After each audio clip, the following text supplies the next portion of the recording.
Pests beware, your fields have heroes. The Pests and Predators podcast is brought to you by Field Heroes and is powered by the Western Grains Research Foundation. Learn how beneficial insects fight pests and protect your crops. Visit fieldheroes.ca today. It's time for RealAg Radio on Rural Radio Channel 147 on Sirius XM.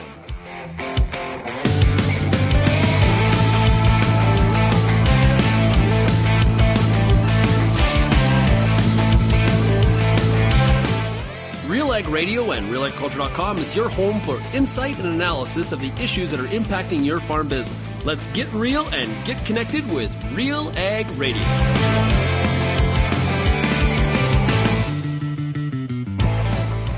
Welcome to RealAg Radio here on Rural Radio 147, Sirius XM. Shaun Haney, your host here on this Wednesday edition of the show. Thanks so much, everybody, for making RealAg Radio and Rural Radio 147 a big part of your workday.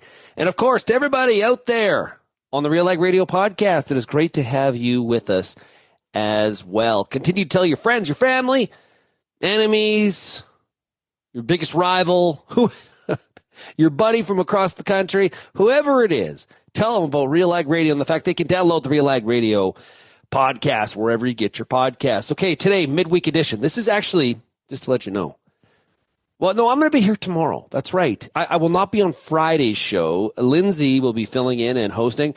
I've got to be away on Friday. So, yeah, I was going to say last day of the week, but no, that is incorrect. I have today and tomorrow I'll be doing the Farmer Rapid Fire tomorrow for you as well. Today on the program, we've got some fun. We're going to talk to Carlo Dade, who is with the University of Calgary. New initiative to explore the Canada-U.S. relationship. It's an important one to both countries. Now, Canada is highly levered to exports to the United States. Obviously, some of the trade issues between the U.S. and Canada, it's not good. Not good, because it's an economic threat indeed, but it's still U.S. is definitely less leveraged to Canada, but also important relationship as well. Let's not discount that and think this is just kind of a one-way sort of deal. We know that it's not, because we talk about it here lots on the show. We're in the know here on RealAg Radio, but we're going to dig into what exactly is the University of Calgary trying to figure out. Also, we're gonna talk to the Canadian Centre for Food Integrity to take a closer look at a new campaign that is being launched by the CCFI. We're gonna talk to the CEO of Canadian Centre for Food Integrity. It is Lisa Bishop Spencer, and she'll be with us as well. We got a product spotlight with Bryan, Bryson will be with us. And then I've got some thoughts on the Make America Healthy Again commission report that is due out tomorrow. I got some thoughts, and we're going to need, my position is we're going to need USDA Secretary Brooke Rollins to step up and definitely defend agriculture in this regard. Now, hey, if you have any feedback on today's program, we would love to hear from you. You can send me an email, shaney@realagriculture.com. You can also find Real Agriculture across all those different social media platforms. Too many to name. We're on all of them. And you can also call the Real Ag feedback line, 855-776-6147. Okay, let's take a break. And when we come back, we've got the one, the only, Carlo Dade, University of Calgary. He joins us to talk about the Canada-U.S. relationship and what the University of Calgary is going to do about it. You're listening to RealAg Radio, Rural Radio 147. It's now time for a product spotlight, joined right now by Holly Little, Acadian Plant Health's Director of Research and Development. As biostimulants are better understood on a technical level, they become easier and more acceptable to adopt. We're hearing a lot more about regenerative agriculture. Where do your biostimulants at Acadian Plant Health, how do they fit into the bigger picture of soil health and sustainability as you've been discussing? We've seen some great results when we've looked at soil health, and that's a good fit with our biostimulants in regenerative ag, because using our products, can stimulate the microbiome, which results in enhanced microbial activity and abundance, in addition to the direct effects of the biostimulant on the plant. So this is really great because healthy soils support a productive crop, aid in nutrient cycling and nutrient uptake. In addition, healthier soils with a more active microbiome help the crop to resist abiotic stress. So you really get multiple modes of action, direct on the plant and through the microbiome, and different effects of those. Soil microbes and plants work together to support each other and be productive. Peter Johnson at Wheat Pete, RealAgriculture.com, and what an opportunity! Oh my gosh! You think you can't grow better wheat? You are absolutely wrong. We're going to show you how to strive for those record wheat yields that they get in the UK and in New Zealand. You can grow 150 bushel wheat. I'll show you how. Catch Wheat Pete's Word every Wednesday on RealAgriculture.com or download the podcast on iTunes or Spotify.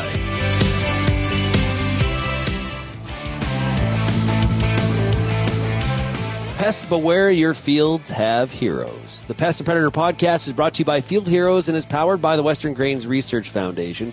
Learn how beneficial insects fight pests and protect your crops. Visit fieldheroes.ca to learn more. Well, there's no more important economic relationship, at least to Canada, than the Canada-U.S. relationship. And it's one that, maybe has been understudied or maybe there's some areas to learn more about what drives this relationship from both sides of the border. Joining us right now is a familiar face to Real Agriculture. It is Carlo Dade. He is Director of International Policy with the School of Public Policy at the University of Calgary. Carlo, it is great to chat with you again. Great to be back. And I think my first time not with the Canada West Foundation. So thanks for the introduction. Yeah, there you go. That's right. No longer with Canada West. Okay. Big announcement. I guess tell us about what exactly you're a big driver of this. The University of Calgary is diving in and looking at trying to better understand the relationship between Canada and the U.S. and from what angles? Sure. So this is an idea that you heard this and a light bulb, I imagine, immediately went off. We've discussed this repeatedly on the show. The need for our ability to understand the new U.S. So we've seen what for Canadians are drastic changes in the U.S., the tariffs, the threats over the 51st state. We're seeing a U.S. that a lot of us don't recognize. Now, I'm American originally, so I recognize these things. But in Canada, it's coming as new to a lot of us. And this is causing a problem. Obviously, the tariff shocks on our economy, 88% of our exports in Alberta go to the U.S. Those tariff shocks are greater than any damage China has done to us. We're getting these surprises constantly, and we're on our back foot in terms of responding. We're not able to act proactively with the U.S. We're responding to shock after shock. So studying the relationship is what you would expect a university to do, but developing proactive solutions, applied research is something else a university can do if pushed in that direction.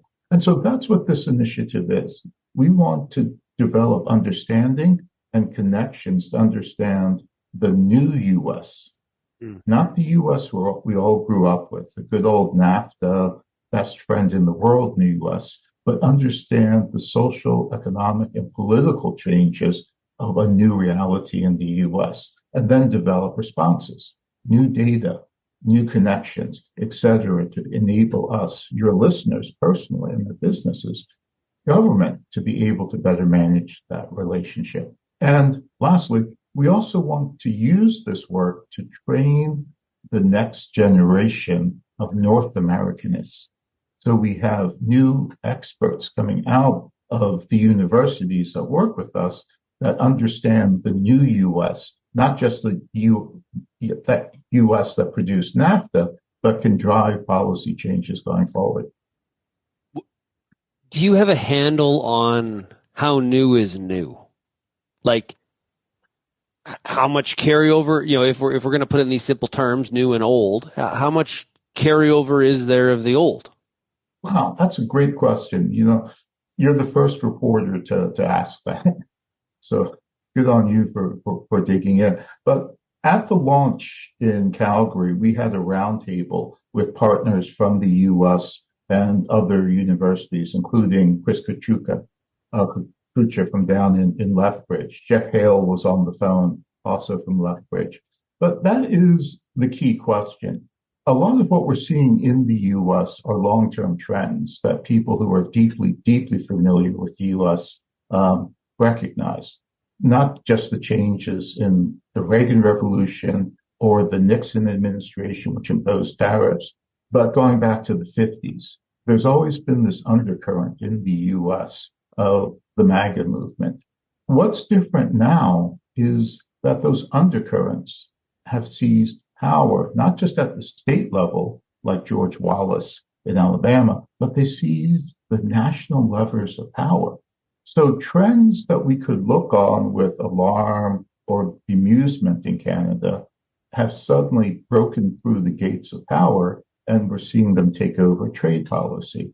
We're seeing these forces dismantle U.S. institutions, attack the rule of law, take away certainty around trade agreements that we've had. So while the elements of the MAGA movement go back to things like the John Birch Society, some of your listeners may be familiar with the group that almost took over the Republican Party in the 50s until it was stopped by Bill Buckley.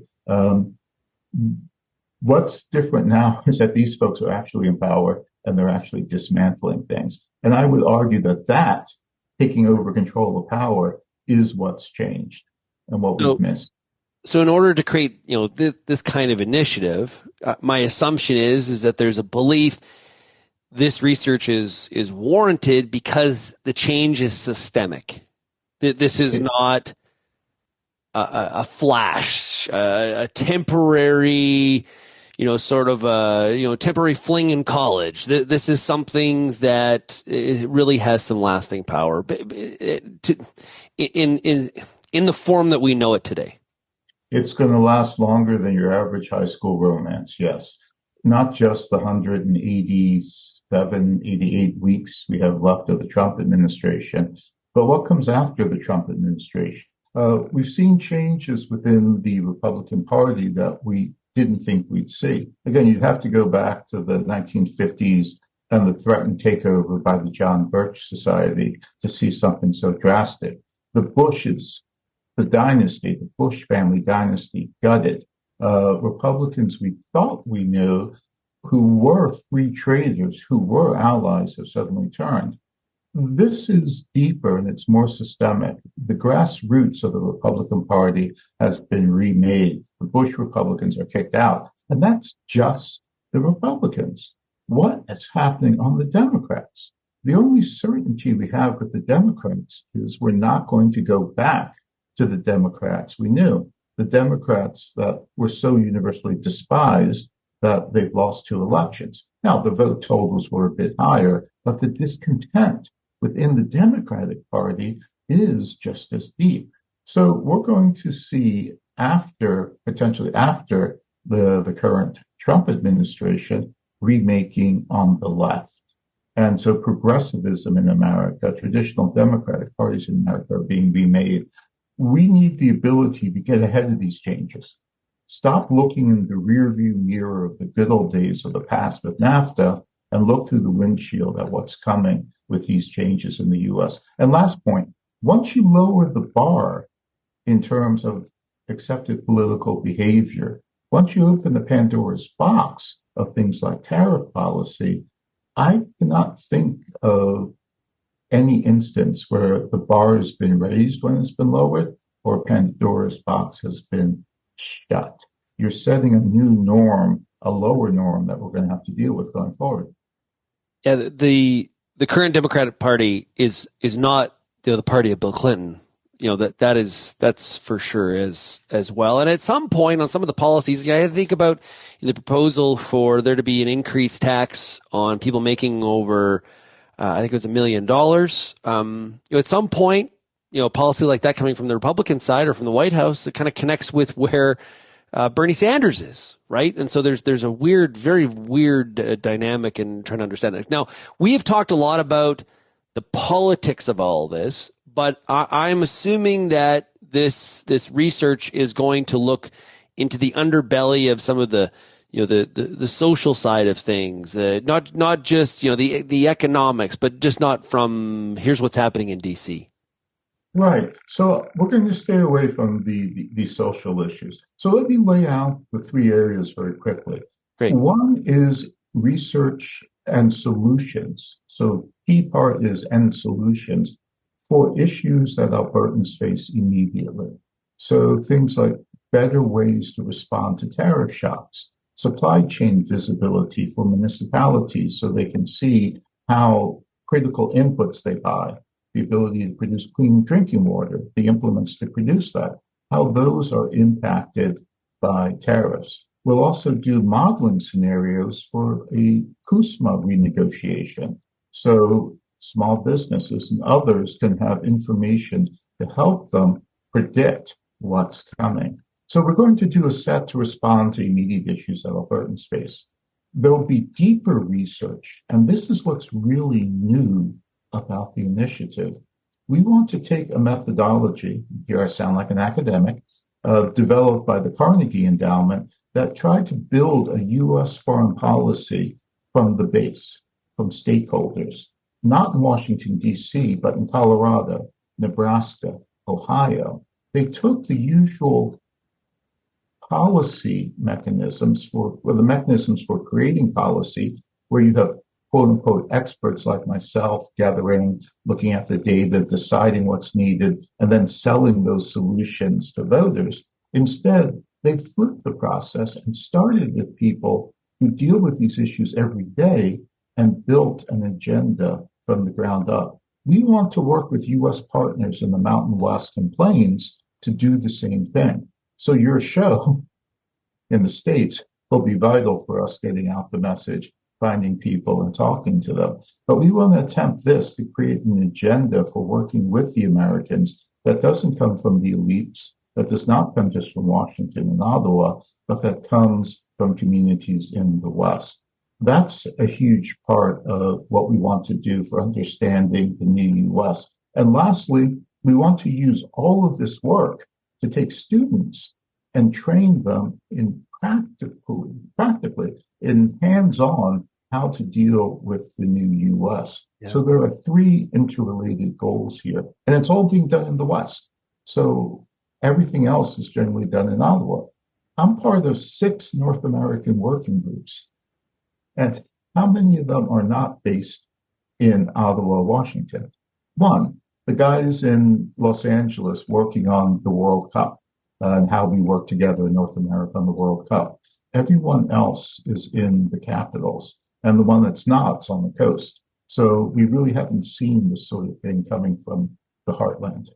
Yeah. Important work. As somebody that spends their life explaining Canada to Americans and explaining Americans to Canadians, I think this is a very worthwhile work that has to be done. And, I think it's interesting because I think a lot of times Canadians fall back to, well, Americans don't know anything about us. And I've argued for a long time, Canadians don't know as much about the U.S. as they think they do. It's through certain very narrow lenses of exposure, not necessarily getting to the root of it through a wider lens. So I think this is very important work. Congratulations, Carlo, on the big announcement. Sorry I couldn't be there for it. I apologize. But thanks for coming on the show here, and looking forward to getting updates on a regular basis on how things are working out. Sure, and I see the ways that we can work together on this, especially with your listeners, because these are the folks who are tied to the relationship, who deal with it on a daily basis, and we certainly want to have their involvement and for them to be part of this too. Great stuff. Well, we would love to help out in any way we can. That is Carlo Dade. He's with the University of Calgary. He's the Director of International Policy at the School of Public Policy. Carlo, thanks a lot. All right, man. Thank you. Hey, maximizing productivity and profitability with an innovative all-in-one approach to farming, combining accounting, business planning, agronomic field planning, and advanced technology. M&P Ag Intellect delivers personalized solutions that empower you to make confident, data-driven decisions. Just go to mnp.ca to learn more. We'll be right back on RealAg Radio right after this. Find everything you need for outstanding weed control in your wheat and barley from the cross-spectrum herbicide experts at Corteva. Corteva is proud to offer a wide selection of cross-spectrum herbicides for maximum convenience, effective resistance management, and customized control of your toughest grassy and broadleaf weeds. No matter what kind of weed challenges you're experiencing, we've got the right fit for your farm. Visit Corteva.ca to learn more. Canola is more than just a pretty face in the prairie landscape. It's a big business, both here and around the world, that requires you to be informed and up to date on everything it takes to grow a successful crop. The Canola School on RealAgriculture.com has an expert library of video resources covering markets, agronomy, and more to help you grow a healthy and profitable canola crop. Visit canolaschool.com today. Brought to you by BASF Canada and Invigor Hybrid Canola. I'm Lindsay Smith from RealAgriculture.com. Join me Monday nights for The Agronomist, a 1-hour live and interactive show broadcast across YouTube, Facebook, and X. Monday nights at 8 p.m. Eastern, I host expert agronomists from all over the country to give you answers to some of the toughest agronomic questions. Join us live or catch the replay Tuesday morning. That's The Agronomist with me, Lindsay Smith, Monday nights live at 8 p.m. Eastern.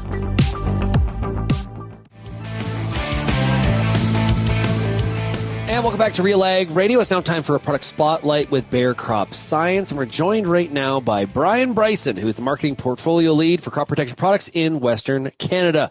Bryan, how are we doing? Good yourself.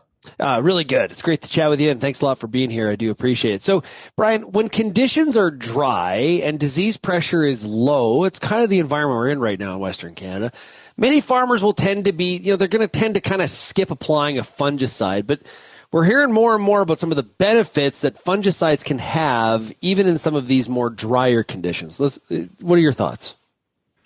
For sure. And when we think about a dry year or a year where we have more moisture, such as last year, that's how we tend to think of those years. Is it a dry year or is it a wet year? And really, when you start scouting the whole of the field, on any given year, you can probably find areas where there's a little bit more moisture or a little bit less moisture. There's maybe disease by pockets. Oftentimes those areas that have more moisture, you have more, yield potential, because you do have that more moisture. So, looking at it as, managing your crop every year, using different tools such as fungicides, is kind of the approach that we're taking more and more, and talking less about a dry year or a wet year, and really using the tools to identify where those spots are in the field, whether it's the whole field or whether it's just part of the field. Tools like climate field view, and really zeroing in on that to maximize the return on all the acres. Yeah, trying to keep that green in the field as long as we can to try to boost that yield. Yeah. So, yeah. Bryan, many fungicides claim multiple modes of action. We hear this a lot, even now in the fungicide space. But can you explain what is meant by effective, and I'm using air quotes, effective modes of action, why the active ingredient load is so important? Yeah. And I think, when I think back to the herbicide conversation, I know we're talking about fungicides here, but I think about the herbicide conversation and that air quoted effective came into the conversation because folks were either doing or being told to just put multiple products in the tank, or buy these products that have multiple actives in the jug. Are they all working on the target pest, whether it's a fungal infection or a weed? So adding that effective modes of action maybe just brings cause for a little bit of pause and thinking about, okay, are all these actives working on the same diseases, or are all these actives working on different diseases? So very, very important distinction. Whether it's because those actives don't work on the same diseases, or whether there are diseases that are resistant to one active but not the other. So effective modes of action is really the term that we like to use and promote to make people think about that and have that conversation. So inside of our canola rotations, we're thinking about 2025 here. What are some of the key benefits and features when considering Proline Gold for this upcoming year? Yeah. So, when we're talking about Proline, Proline Gold, many people are comfortable, I think, with Proline, the active that's in Proline, prothioconazole.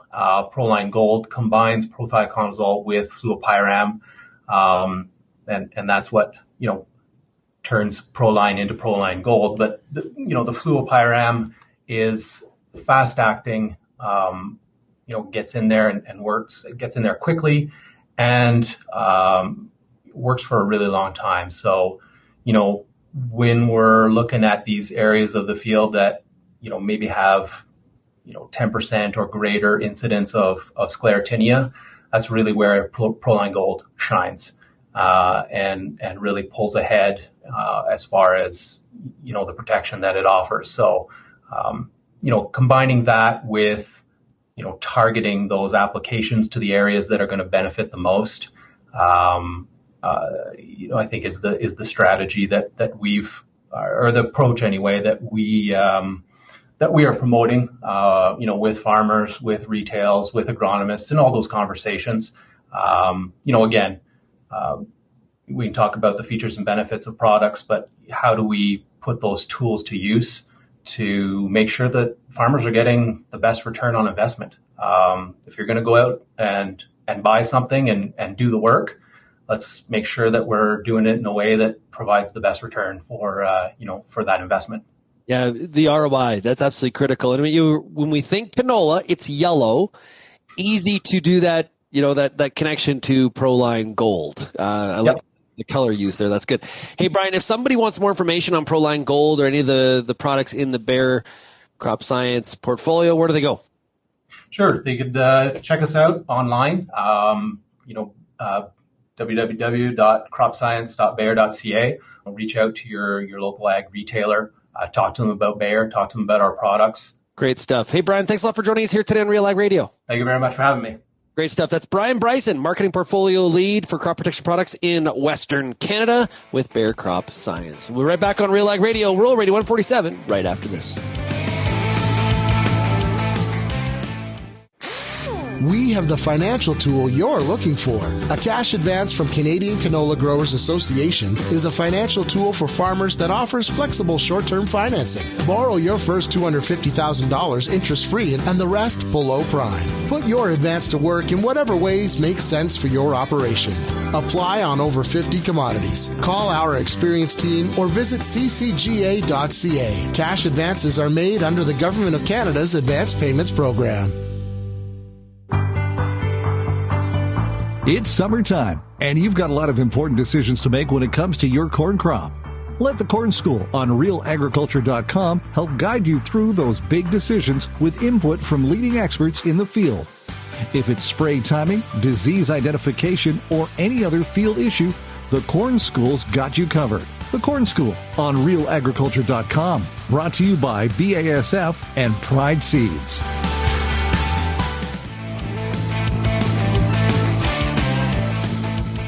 And welcome back to RealAg Radio. Your Eastern Canadian Vaderstad dealer has product available now. This includes the industry-leading Carrier XL disc cultivator and the Tempo F high-speed planter, designed to provide outstanding emergence. Find your local dealer by visiting vaderstad.com. Joining us right now to talk about a new program, a new launch of an initiative, significant initiative. It is Lisa Bishop-Spencer, who's the Executive Director with the Canadian Centre for Food Integrity. Lisa, how are we doing? Very well, thanks. How are you? I'm doing pretty good. Okay, so give us the goods here. What is this program that's being launched? Well, for some time now, we've been working on trying to address indifference in the food system, right? So our research at CCFI showed that we were having a fairly significant drop in confidence in the Canadian food system. And for some time now, we've been trying to mobilize a public awareness initiative aimed at at really sort of just building that public trust. And then January happened, and we started to notice a whole lot of pro-Canadian sentiment happening. We thought this is a really good moment for us to leverage that and build something that covers the entire food system. So we've created something called Canada's Food System. It's an initiative, it's a public awareness initiative to elevate Canada's food system and agriculture to its rightful place as a core societal value compared to healthcare and education among Canadians, and really start to get people to engage with it and compel them to just help us sustain it and promote it and evolve it. So we're looking at sort of reversing the indifference, enhancing public trust, but really leveraging that pro-Canadian pride sentiment to ensure that the food system always stays prominent in the mind of consumers and policymakers and the general public. And who are we promoting to? Is this a domestic campaign to try to raise the awareness of what's happening in agriculture and the food system to Canadians, or is there export initiatives here that are part of this? What is this? Who's the target?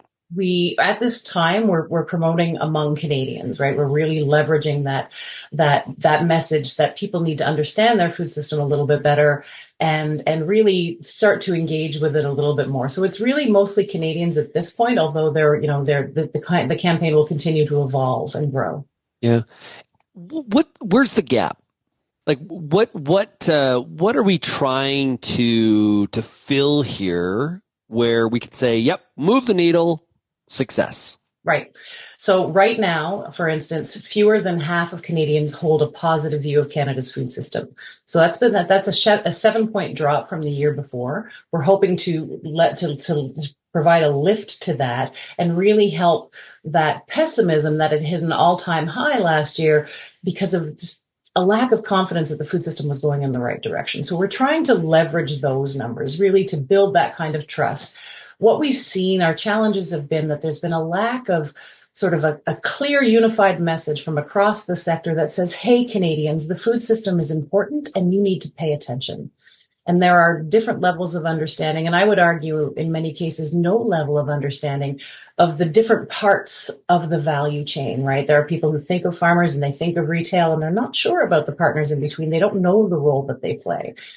And then, of course, there's just different levels of understanding of the food system. They don't understand the economic contribution. When they think manufacturing, people kind of default to cars when they think about manufacturing in the news, when our food and beverage sector is the largest manufacturer in Canada.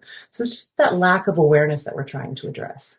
Are there regional differences in how people view Canada's food system? Are there, demographic, like ages where things separate? Could talk about those.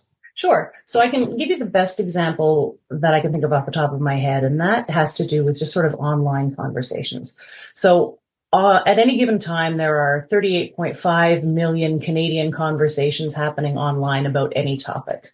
What we do know is only 1.5 million are about the food system. So that's a very small percentage. What we do know about that 1.5 million is that 80% trust the food system. So that tells us that we have to get more people talking about it, because that gives us an opportunity to step in, address misinformation, and really start to bring people the understanding of the value of the food system. Of that 1.5 million, the vast majority are Gen X and boomers. And what we've learned through the research that we've been doing leading up to this campaign is that Gen X and boomers have far more influence over our primary shopper, who is the millennial mom, than anything we're putting out. So you think that they're the people who are the most in touch with the food system. So they're aware of things like recalls or information that's out there, and they're influencing their children. Don't buy those eggs, dear, there was a recall, right? So they're having so much influence that if we can teach them about the food system, then we're influencing the influencers. So that's sort of an initial target, and then we're broadening out to that broader population as well. And in regional? Yep, regional differences there are too. So there are different, depending on sort of, regional would be more urban versus rural divide. So we know already that there's an urban and rural divide, and that since 1921, the urban population has outpaced the rural population. And that's led to just a different level of understanding. People thinking in some urban centers that their food comes from the grocery store and not understanding where it comes from and the work that goes into it. Yeah, with such a small amount of the population actually working in the sector, those numbers are working against the industry as well. Exactly. Yeah. And so, we need to think about things like jobs as well, right? You know that the Canadian Agriculture Human Resources Council did a study and they asked Canadians, what do you think of when you think of a career in agriculture? And people said, well, that's farmer. So they went back out. They said, well, what else is there? And they said, that's a trick question. It's farmer.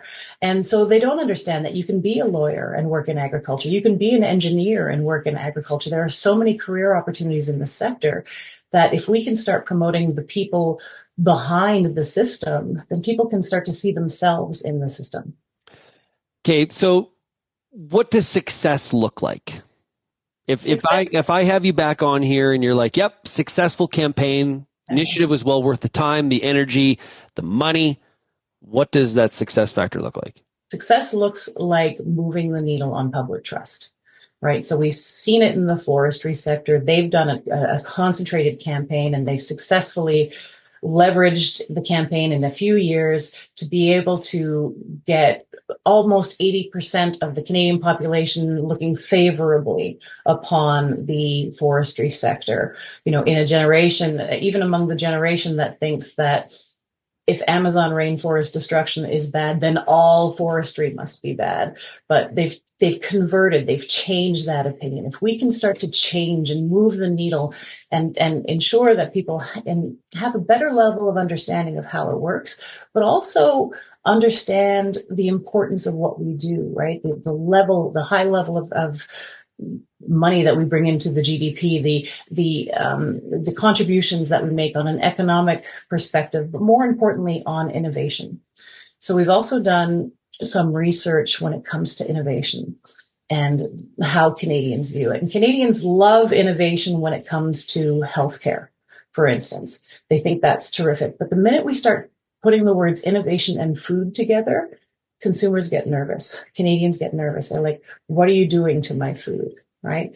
So we need to position innovation in terms of outcomes. What does it mean for them? Because of what we do, you have more choice at the grocery store. Because of the innovation and the strides we make, we can help feed 400 million people around the world. When we start communicating innovation in terms of outcomes, people are more likely to understand and to buy into and support the system. So we need really to be focused on innovation. And that's one area that the entire sector can get behind. There are a lot of differences, competitive, not competitive, between each part of our sector, but we can all really get behind the fact that we are innovating and we need to innovate in order to succeed. Do you have any idea what percent of the population is like immovable? Like, so you gave the 80%. So there's in forestry, maybe that's a 20% of the population. Just no matter what happens, no matter what is said, no matter how safe it is or just, environmentally friendly, they're just not into forestry. We should never cut down any trees. We should just give up paper products altogether. Right. Well, when it applies to food, what does that look like? If I'm looking at sort of we have our yes people, the people who are very supportive, and we have our no people, right? And then we've got that mushy middle, as researchers refer to it as. That where we've seen the shift is in that mushy middle, and they've been going over to the no side a little bit. So we need to be able to ensure that absolutely there are going to be people who are immovable. I don't know what those numbers are, but certainly it's that mushy middle that we have to convert into supporters. Great stuff. We've been talking to Lisa Bishop-Spencer, Executive Director with the Canadian Centre for Food Integrity. Lisa, if somebody wants to find out more about this campaign, Canada's Food System, where do they find it? They can log on to canadasfoodsystem.ca. And on that site, you'll see there is a pledge. And this is just one of the calls to action that we're doing with consumers. It's with Canadians. It's just an ability for them to sign a pledge and say something nice to the food system. We're going to be kind of collecting and curating all those messages, putting them on the website, sort of on a rotating banner, and communicating it back to the food system to let them know that they've got the support of the people. And then in addition to that, the campaign kind of runs the first 100 days looks like a large-scale social media campaign, and then we're going to grow it into what we call a cornerstone campaign, a longer-term campaign just aimed at telling the stories and really involving the people in ways that let them become invested in what we do. Great stuff. Lisa, thanks for joining us. Thank you for having me. Hey, we've been speaking a lot about trust here. Think about it from a fertilizer perspective as well. Farmers, trust is everything. Genesis Fertilizers is making real progress toward providing reliable, locally produced fertilizer. Join the ownership group and protect your bottom line. Learn more at genesisfertilizers.com/credibility. We'll be right back on RealAg Radio right after this. If you're involved in the agriculture industry, it's important to stay informed on all the latest issues affecting your business. At RealAgriculture.com, we offer fast, reliable news, information, and insights to help you keep on top of all of the latest in Canadian agriculture. Visit RealAgriculture.com and sign up for our free daily newsletter covering everything from news, agronomy, animal agriculture, and much more. Visit RealAgriculture.com/subscribe today. How's your seed quality? What should you treat with? What about herbicide carryover and environmental concerns? Spring is here, and you've got a lot of things to think about in regards to your pulse crop. The Pulse School on Real Agriculture has information and advice for all these questions and more to help you navigate this season. Brought to you by BASF. Pulse School episodes are available at pulseschool.com, realagriculture.com, or as a podcast on your favorite streaming service. Download the latest episode today. You know, right now we have all of our kids back from college, university, and present some challenges on the TV selection at night. You know, life was easier growing up, where we had 3 channels. It really was, because you didn't have the options. It was sort of like, I guess we'll watch Channel 7 because nothing else is really on. And nowadays, with cable packages and streaming, and you got YouTube thrown in there, man, it's hard to come to any sort of decision. And you spend more time arguing what we're going to watch than what you're trying not to do is you ever have this too, where it's like you can only fight and argue about what you're going to watch so much before it's like, I'm going downstairs because there's actually another TV down there. So life was a lot simpler. 3 channels, 1 TV. Less choices. Hey, it's tagging time, and CCIA has you covered. Their online web store is your one-stop shop for approved beef cattle tags and pre-approved cervid and goat tags. Order anytime, anywhere. It's fast and reliable. Visit tags.canadaid.ca, your trusted sources for traceability. And appreciate CCIA being on board here with RealAg Radio. It has definitely been a pleasure to have them. Okay. We've got to tomorrow the Make America Healthy Again Commission report, and a lot of media has been getting ahead of this on what potentially some of the focuses are for RFK Jr. There has been numerous members of Congress in the U.S. that have expressed a lot of concern that this is going to be some sort of attack on agriculture. Of course, now RFK's appointment to even lead this department was, incredibly controversial off the hop.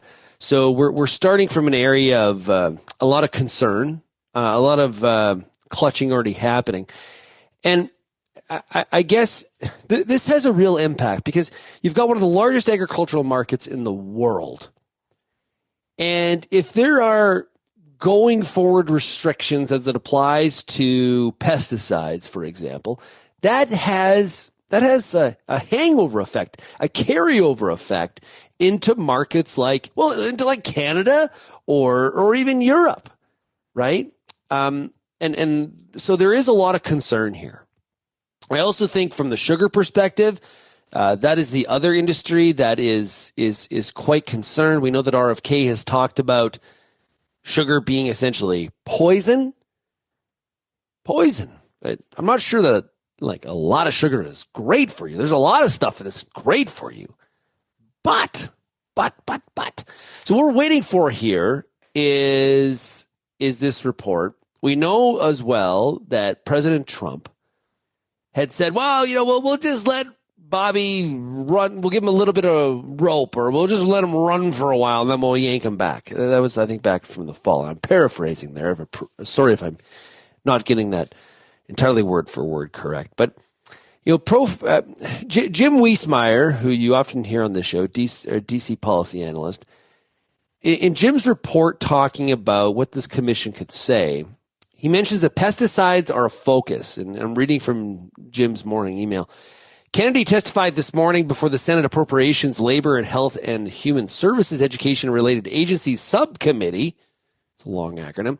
Focusing on what he called the role of environmental toxins in driving chronic disease. Central to his testimony was glyphosate, the active ingredient in Bayer's Roundup weed killer, which Kennedy claims is a top contributor to America's chronic health issues or chronic health crisis. Kennedy emphasized the widespread use of glyphosate worldwide and linked it to rising rates of chronic illness. Bayer, meanwhile, defends the herbicide is both essential and rigorously tested for safety. So, sidebar here, just a bit of a squirrel moment. There was a report out I saw yesterday that Bayer's going through all these different strategies as it applies to how to deal with the liability around glyphosate and Roundup. So there's been talk of potentially them pulling Roundup off the market. There was also talk about them throwing that side of the business into bankruptcy as well. So tough times for Bayer around this, the liability of and when you have someone of Kennedy's stature is committed, not outside of government, committed his life to this.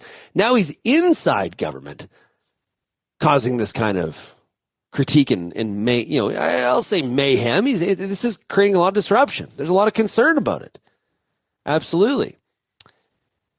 So Kennedy defended his aggressive stance on environmental toxins, particularly pesticides, as central to the Biden administration's health reform agenda. Kennedy maintained that any future action would be based on science and public health outcomes, not politics. But the clash signals growing friction between the administration's health goals and the interests of rural and agricultural constituencies. Well, personally, and that's from Jim Wiesmeyer's report, again, wholeheartedly agree. I think that in this situation, far too much rope being given to someone like RFK. His stance on agriculture is it's a career of it. This is not just some sort of thing he picked up in terms of, hey, I think I want to focus on this topic. I appreciate the portfolio, Mr. President, and I'm going to do my best to serve you. Like maybe somebody that's like the transport secretary or something like that, where it's like, well, yeah, this is a great stepping stone. It's a great opportunity for me. I'm going to have to learn about the transportation sector. Or like, last week, Minister McDonald getting the ag portfolio. I'm going to apply the skills that I have to agriculture, but I got to learn the industry. This is something that RFK Jr. has been working on his entire life. This is a passion project, and now he's inside government, and from his standpoint, and I might add his followers' standpoint, as I have said many times, many of the fitness influencers and fitness coaches and the fitness industry that teaches people wellness and health and nutrition and the benefits of just having an active lifestyle, whether that's through weightlifting or biking and swimming, whatever. People in the fitness industry celebrating, cheering, loving the fact that he is in this position and is going to create the change that they believe need to happen. Now, a lot of focus during his confirmation hearing was all about seed oils and his stance on that. So that's where a lot of the focus was from the American Soybean Association, Canola Council of Canada, very concerned about that, of course. But it looks like this initial report is really going to focus on sugar and pesticides. We all know the statement that sugar is poison is just absolutely ludicrous. It is ludicrous. So as he was being really pushed here in this Senate hearing, RFK Jr. responded. He denied claims about the MAHA report targeting pesticides or agriculture, calling them totally inaccurate. There's not a single word in the report drafts that should worry the American farmer. I'll repeat, there is not a single word in the report drafts that should worry the American farmer. Well, that's interesting. One would have to think that's a bit of a stretch. As much as sugar is poison is a stretch and just ludicrous, to think that this report is going to come out and there's not going to be anything in there that's going to worry the American farmer in the slightest, I don't know about that. He emphasized the administration's partnership with farmers and reliance on their cooperation to ensure the MAHA agenda succeeds. He acknowledged glyphosate's ubiquity. Quote from RFK, there are 1 million farmers who rely on glyphosate. 100% of corn in this country relies on glyphosate. We are not going to do anything to jeopardize that business tool. Okay, we're going to see. We're definitely going to see. And what the reaction is from Administrator Zeldin at the EPA and what the reaction more specifically is from USDA Secretary Rollins in regards to this report. Now, there has been several opportunities where we've seen Rollins and RFK together. I know that their input has been taken when it comes to this commission. So the next question is, what is her reaction? Zeldin's, when it comes to EPA, I think in the lawyer side of him is going to be somewhat measured. I think what farmers and ranchers are going to be looking for, though, depending on the stiffness of the language that is in this report, or maybe what's buried a little deeper, don't just read the opening paragraph in the executive summary. I think you got to get into the details of it. Now, as I say that, maybe don't need to read it front to back because it could be hundreds of pages. It depends how much time you have, but we got to get into the details of it. And this is where a bit of a test where, there's been a lot of talk about how this cabinet in this version of the Trump government is incredibly tight. They work closely. There hasn't been a lot of disagreement, at least out in public, very much. It's being pushed and communicated very much as a cabinet in sync. Well, if there was an issue that was going to drive this cabinet out of sync, it would be this issue around this MAHA Commission report that is due out tomorrow. What the industry is going to be wanting and looking for is Secretary Rollins to speak up. Depending on what some of the wording is, what some of the verbiage is, this is where agriculture needs, at this time, especially commercial agriculture, needs the Secretary of Agriculture to be a liaison from the industry to that cabinet table. And whether you got to pound your fist on the table or raise your voice, the industry is going to be looking for Brooke Rollins to very much speak on its behalf and push back. And hopefully this is the point, depending on that language, this is the point where President Trump sort of, let him run for a while and then we'll yank him back. This is the first test of, is this where he gets a little bit yanked back? 2 weeks ago when they announced that UK trade deal, President Trump mentioned that the U.S. was moving its beef production to more of a European system with less use of things like growth hormones, implants. So that's very much in the RFK narrative, not exactly in the mainstream narrative when it comes to beef production. So we'll see what the response is this week, where a lot of Washington is around what is going to happen with this budget bill that everybody has been working on. So there's a lot of stuff happening in D.C., and whatever the outcome is, it has major impacts outside of the borders of the U.S. as well. What are your thoughts on that? Send me an email, shaney@realagriculture.com, or of course you can call the Real Ag feedback line, 855-776-6147. Thanks everybody for getting real and getting connected with Real Ag Radio. We'll chat again tomorrow. Cheers everybody.